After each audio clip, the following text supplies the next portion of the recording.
आम आदमी पार्टी के अहमदाबाद कार्यालय में इस प्रेस कॉन्फ्रेंस का आयोजन किया गया है। आप सब यहाँ आए, आप सबका मैं तहे दिल से धन्यवाद करता हूँ। साथियों, गुजरात का विधानसभा चुनाव पिछली कई बार से भारतीय जनता पार्टी के लिए एक वॉक ओवर इलेक्शन होता था। वॉक ओवर चुनाव यानी कि एक ऐसा चुनाव जिसमें ना प्रचार की ज़रूरत पड़ती थी, ना इश्तिहार की ज़रूरत पड़ती थी, ना अपना दम झोंकने की, ना अपना खून पसीना एक करने की ज़रूरत पड़ती थी बीजेपी को। बीजेपी वैसे ही गुजरात का चुनाव जीत जाती थी। लेकिन जब से गुजरात में आम आदमी पार्टी और अरविंद केजरीवाल जी की एंट्री हुई, आम औरत झाड़ू के निशान तले, अरविंद केजरीवाल जी के झंडे तले इकट्ठा आ गया, तो बीजेपी की हवाइयां उड़ गई हैं, बीजेपी की नींद उड़ गई है, जिसके चलते आज बीजेपी को प्रधानमंत्री जी, गृह मंत्री जी समेत अपने केंद्रीय मंत्रिमंडल के दर्जनों मंत्री गुजरात के चुनावी मैदान में उतारने पड़ रहे हैं। बीजेपी को अपने 10 से ज्यादा मुख्यमंत्री गुजरात के मैदान में उतारने पड़ रहे हैं और उसी के साथ साथ 150 से ज्यादा सांसद, अनगिनत एमएलए, अनगिनत मंत्री उतारकर पूरी जान झोंकनी पड़ रही है। और ये तो सिर्फ बीजेपी का संगठन है, और भी जो इनकी सिस्टर कंसर्न्स हैं वो सब भी लगे हुए हैं कि कुछ भी कर कर आम आदमी पार्टी को रोको, अरविंद केजरीवाल जी को रोको। एक 5 फुट 5 इंच के शख्स अरविंद केजरीवाल जी का इतना खौफ बीजेपी को है कि आज उन्हें सारी ताकत गुजरात के चुनावी मैदान में झोंकनी पड़ रही है। बीजेपी का मुख्य तौर पर इस चुनाव में एक ही कैंपेन है कि डबल इंजन की सरकार बनाओ, कि ऊपर भी बीजेपी हो, राज्य में भी बीजेपी हो, डबल इंजन की सरकार। मैं आपको डबल इंजन की सरकार की सच्चाई बताना चाहता हूं। पहली बार गुजरात में डबल इंजन की सरकार बनी 2014 में, रीसेंट पास्ट में 2014 में डबल इंजन की सरकार बनी, और 2014 से लेकर 2022 में महंगाई रूपी राक्षस ने जिस हिसाब से गुजरात के आम आदमी, देश के आम आदमी की जेब पे डाका डाला, वो मैं आज आपके सामने रखना चाहता हूं। इस चुनाव का शायद सबसे बड़ा मुद्दा महंगाई है, और इस डबल इंजन की सरकार जब 2014 में बनी, तब आम जीवन में इस्तेमाल होने वाली जो चीजें थी उनके दाम 2 गुना, 3 गुना, 4 गुना हो गए। पेट्रोल जब डबल इंजन की सरकार बनी 2014 में तो 60 रुपए का बिकता था। आज सामान्य गुजराती को 2022 में वो पेट्रोल 100 रुपए लीटर का खरीदना पड़ रहा है। डीजल जब डबल इंजन की 2014 में सरकार बनी तो 50 रुपए का प्रति लीटर बिकता था। आज वो डीजल डबल इंजन सरकार की बदौलत 90 रुपए प्रति लीटर का बिक रहा है। एलपीजी गैस का सिलेंडर जो आप और हम अपनी रसोई में इस्तेमाल करते हैं खाना बनाने के लिए, वो जब डबल इंजन की सरकार बनी तो 500 रुपए प्रति सिलेंडर के लगभग मिलता था। आज 2022 में डबल इंजन सरकार की बदौलत वो सिलेंडर 1060 रुपए का मिलता है। प्लेटफॉर्म की टिकट 5 रुपए प्रति टिकट मिला करती थी, प्रति व्यक्ति प्रति टिकट, 2014 में जब डबल इंजन की सरकार बनी। आज वो प्लेटफॉर्म की साधारण सी टिकट 5 रुपए से बढ़कर 50 रुपए की हो गई। देसी घी का एक डब्बा 1 केजी वाला 350 रुपए का आता था 2014 में, जब नई नई डबल इंजन की सरकार बनी थी। और आज उस डबल इंजन सरकार की बदौलत वो देसी घी का एक डिब्बा 350 रुपए से बढ़कर 650 रुपए हो गया। दूध की एक थैली 1 लीटर वाली 36 रुपए की आती थी जब डबल इंजन की सरकार बनी थी। आज वो एक दूध की थैली 60 रुपए प्रति लीटर हो गई डबल इंजन सरकार की बदौलत। प्राइवेट डॉक्टर के पास जब मरीज जाता था अपने आप को दिखाने, चेक करवाने, तो प्राइवेट डॉक्टर 300 रुपए प्रति पेशेंट लिया करता था। आज वो प्राइवेट डॉक्टर डबल इंजन सरकार की महंगाई की बदौलत 800 रुपए प्रति पेशेंट ले रहा है। सीएनजी गैस जो आप और हम सब इस्तेमाल करते हैं गाड़ियों में और अन्य जगहों पर, वो सीएनजी गैस 46 रुपए प्रति यूनिट मिला करती थी जब डबल इंजन की सरकार बनी थी। वो सीएनजी गैस आज बढ़कर 75 रुपए प्रति यूनिट हो गई डबल इंजन सरकार के बदौलत। और गुजरात के आम घरों में, गुजरात के हर घर में इस्तेमाल होने वाला सिंग तेल जो सब खरीदते हैं, उसका बड़ा वाला डब्बा 2014 में जब डबल इंजन की सरकार बनी थी तब 1000 रुपए का आता था। आज डबल इंजन सरकार की बदौलत वो 1000 रुपए का डब्बा सिंग तेल का बढ़कर 2800 रुपए हो गया है। ये है महंगाई, ये है डबल इंजन सरकार की डबल ट्रिपल महंगाई जो उन्होंने गुजरात के लोगों के सर पर ला खड़ी करी है। आज अगर गुजरात के लोग इस महंगाई से बचना चाहते हैं तो उनके पास एक ही उपाय है, एक ही सल्यूशन है, और वो है अरविंद केजरीवाल, आम आदमी पार्टी और झाड़ू। और वो कैसे? एक तरफ तो डबल इंजन सरकार की महंगाई है और दूसरी तरफ अरविंद केजरीवाल जी का 30,000 रुपए का हर गुजराती परिवार के लिए हर महीने की सौगात। यानी कि अगर आम आदमी पार्टी की सरकार बनती है तो 30,000 रुपए प्रति महीना प्रति परिवार गुजरात में फायदा होने जा रहा है। कैसे होने जा रहा है यह मैं आपको बताना चाहता हूं। पहली चीज, गुजरात के हर परिवार की बिजली 1 मार्च 2023 से मुफ्त हो जाएगी। यानी कि महीने का 4,000 रुपए आपका बचेगा। 4,000 रुपए। घर में अगर परिवार में 2 बच्चे हैं, उनको विश्व स्तरीय सरकारी स्कूलों में शिक्षा मिलेगी। प्राइवेट स्कूलों से बेहतर शिक्षा देंगे, बढ़िया एटमॉस्फेयर देंगे, बढ़िया इंफ्रास्ट्रक्चर देंगे और बिल्कुल मुफ्त देंगे। यानी कि करीब करीब 10,000 रुपए हर परिवार के शिक्षा के खर्च पे जो होते थे वो बचेंगे। इसके साथ साथ दवा, दवाई, इलाज, ऑपरेशन सबका मुफ्त हो जाएगा। बढ़िया मोहल्ला क्लिनिक बनेंगे, बढ़िया सुपर स्पेशलिटी अस्पताल बनेंगे, और 100 रुपए की दवाई हो या 10 लाख रुपए का ऑपरेशन हो, सारा खर्च गुजरात की केजरीवाल सरकार उठाएगी। आपको 1 पैसा खर्च करने की जरूरत नहीं है। तो लगभग माना जाए हर गुजराती परिवार का महीने का स्वास्थ्य सेवाओं पे, दवा दवाई पे खर्च होने वाला 7,000 रुपए बचेगा।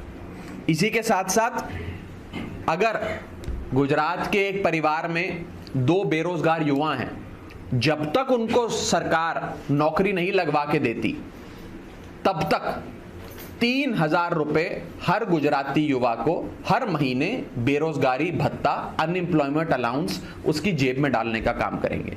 यानी कि 6,000 रुपए प्रति परिवार। अगर 2 युवा हैं तो 3,000 रुपए एक को, 3,000 रुपए एक को, 6,000 रुपए हर महीने का हर गुजराती परिवार को मिलने लग जाएगा। और इसी के साथ साथ महिलाओं के लिए सौगात।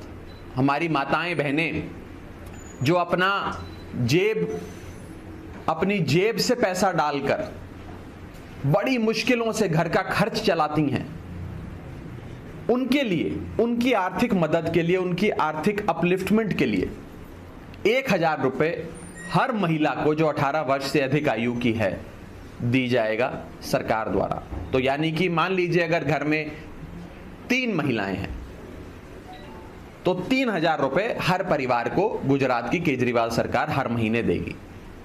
तो अगर आप इन सारे खर्चों का जो बचे और जो सौगात सरकार देगी उसका जमा कर लें तो लगभग 30,000 रुपए प्रति महीना प्रति गुजराती परिवार की सौगात अरविंद केजरीवाल जी की सरकार देने जा रही है। तो एक तरफ बीजेपी के डबल इंजन की डबल महंगाई और दूसरी तरफ अरविंद केजरीवाल जी के नए इंजन की 30,000 रुपए की मुनाफे वाली सरकार।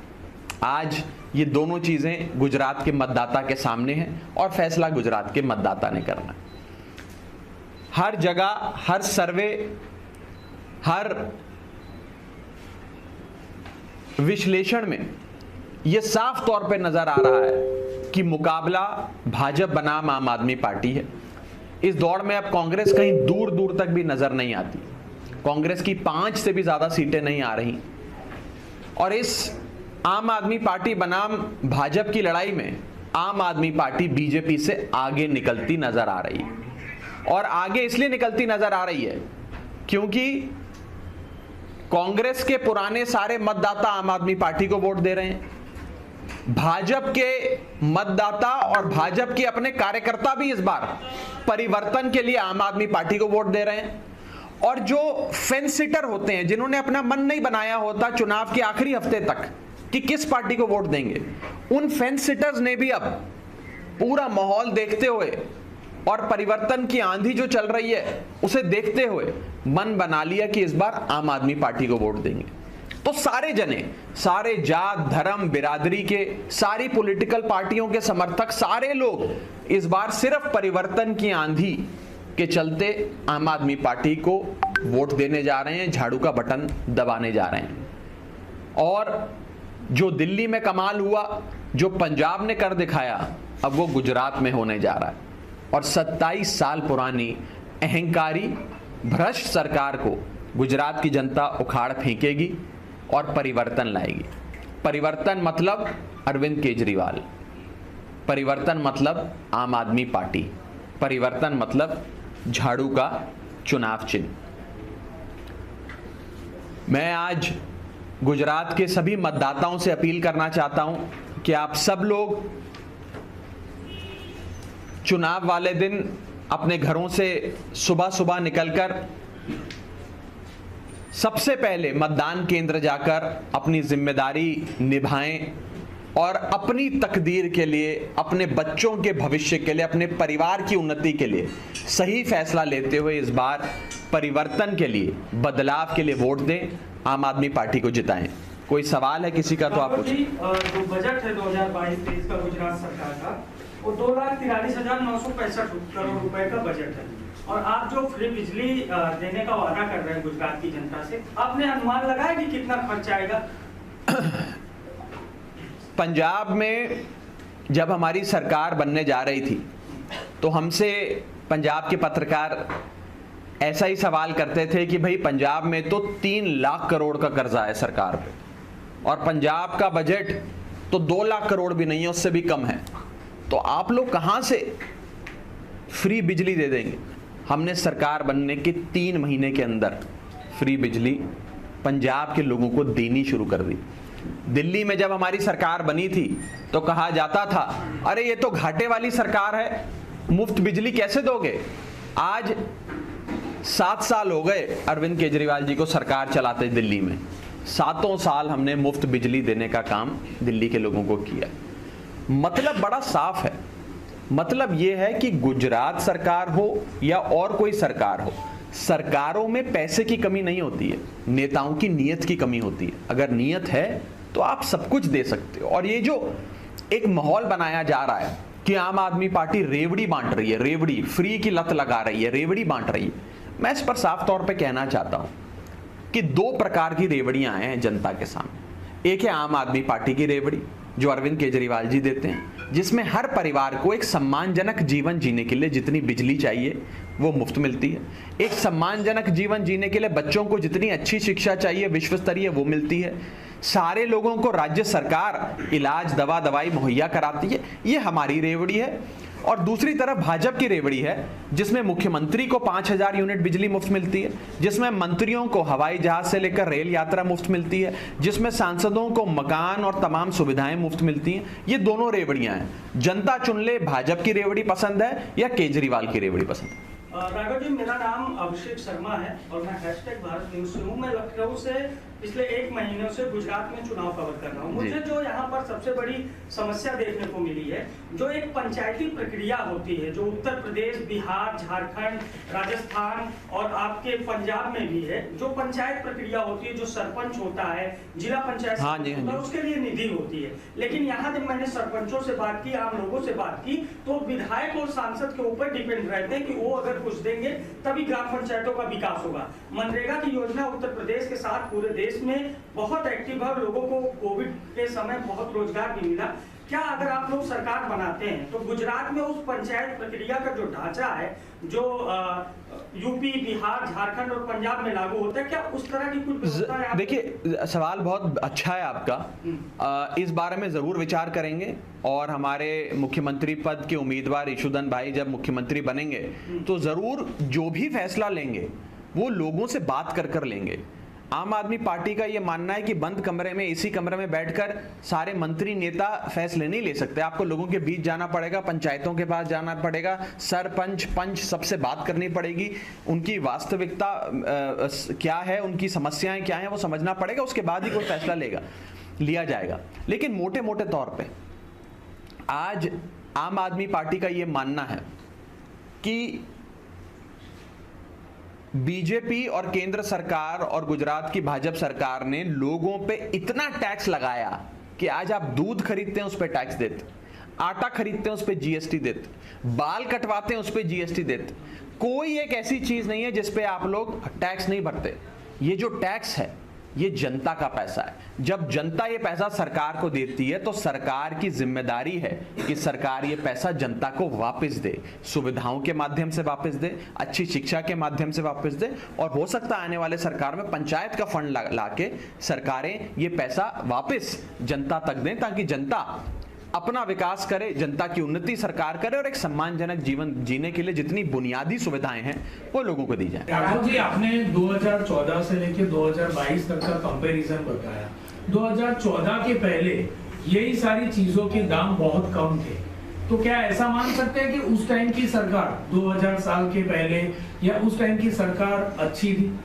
इसका बड़ा सरल सा जवाब है। मैं वैसे थोड़ा आंकड़ों का अध्ययन करता रहता हूं, पेशे से चार्टर्ड अकाउंटेंट हूं। मैं आपको बता दूं, भारत देश में इस समय बेरोजगारी 40 साल में सर्वाधिक है। ऑल टाइम 40 ईयर हाई पे है अनएम्प्लॉयमेंट। महंगाई 35 साल में सर्वाधिक है, all time high of 35 years. तो 40 साल और 35 साल में पिछले भारत के अतीत में इतनी बेरोजगारी और इतनी महंगाई नहीं देखी गई जितनी आप इस डबल इंजन की सरकार के कार्यकाल में देख रहे हैं। तो बात बड़ी सरल है। केवल आप चुनाव से पहले एक कारपेट बॉम्बिंग कर चुनाव जीत जाएं, वो दिन अब चले गए।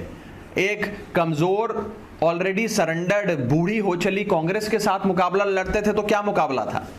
आज जब एक आम आदमी की ताकत खड़ी होती है, जब देश का आम आदमी खड़े होता है, अरविंद केजरीवाल जी और आम आदमी पार्टी खड़े होकर चुनाव लड़ते हैं, चुनौती देते हैं, तो वो चुनौती आज बीजेपी को कितनी मुश्किलों में खड़ा कर रही है वो आज आप देख रहे हैं। और यही लोकतंत्र का एक प्रकार से सबसे बड़ा त्योहार है कि आज विकल्प है लोगों के सामने। आज से पहले ना गुजरात के लोगों ने विकल्प देखा, ना विकल्प को कोई आजमाया, क्योंकि कोई विकल्प था ही नहीं। आज सही मायनों में अगर गुजरात की जनता के सामने कोई विकल्प है तो वो आम आदमी पार्टी है। नहीं, जब भी महंगाई की बात आती है तो लोग, गुजरात के भी लोग बोलते हैं कि इससे अच्छी तो कांग्रेस की सरकार थी, तब महंगाई कम थी। तो आप क्या मानते हैं इसके बारे में? मैंने तो आपको दोनों मॉडल दे दिए, एक भाजपा का महंगाई वाला मॉडल और एक अरविंद केजरीवाल जी का मॉडल, जिससे 30,000 रुपए का डायरेक्ट फायदा है। देखो जी, हम बीजेपी की तरह 30,000 करोड़ का पैकेज नहीं दे सकते। वो 30,000 करोड़ का पैकेज तो उद्योगपतियों की जेब में जाता है, ठेकेदारों को मिलता है, कॉन्ट्रैक्टर्स को मिलता है। हम लोगों को, हर परिवार को 30,000 रुपए का डायरेक्ट फायदा दे सकते हैं हर महीने का। हमारा वाला फायदा ले लो तो डायरेक्ट फायदा आपका भी। राघव जी, भ्रष्टाचार निर्मूल की बात करके आम आदमी पार्टी दिल्ली के बाद पंजाब में आई है, लेकिन ऐसा एक भी उदाहरण पेश नहीं किया अभी तक आम आदमी पार्टी के जो बड़े बड़े जो राजकीय पार्टी हो, नेताओं को जिसको आप पकड़ पाए हो या ऑफिसर को जेल में डाला हो, जबकि भ्रष्टाचार के अंदर आपके कई आपने शायद हमारे पंजाब सरकार का पिछले 7 महीने का जो कार्यकाल है उसको ध्यान से आपने अध्ययन नहीं किया। पंजाब सरकार के विजिलेंस विभाग ने, पंजाब सरकार के एंटी करप्शन विंग ने करीब 1 दर्जन नेताओं को, अफसरों को, और वो सारे भ्रष्ट व्यक्ति जो सरकारी पैसा और सरकारों के पैसे का दुरुपयोग करते थे, अपने महल बनाते थे, सरकारी खजाने को लूटते थे, उन सबको जेल में डाल दिया है। सिर्फ 7 महीने के अखबार आप पलट कर देख लीजिए, आपको हमारा एक्शन पता लग जाएगा।